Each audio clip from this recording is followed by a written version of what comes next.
didn't go to school today. We went to the Dinosaur Museum. It was brilliant fun. Look, I bought this dinosaur model. Oh, great.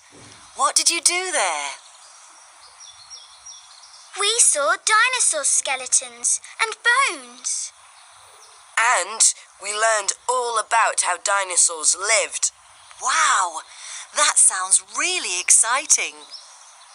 But then something scary happened. Yes, and we all screamed. Why? What happened? Suddenly, one of the dinosaurs roared really loudly. I thought it was alive, and I screamed. Alive? Yes, but it was Holly.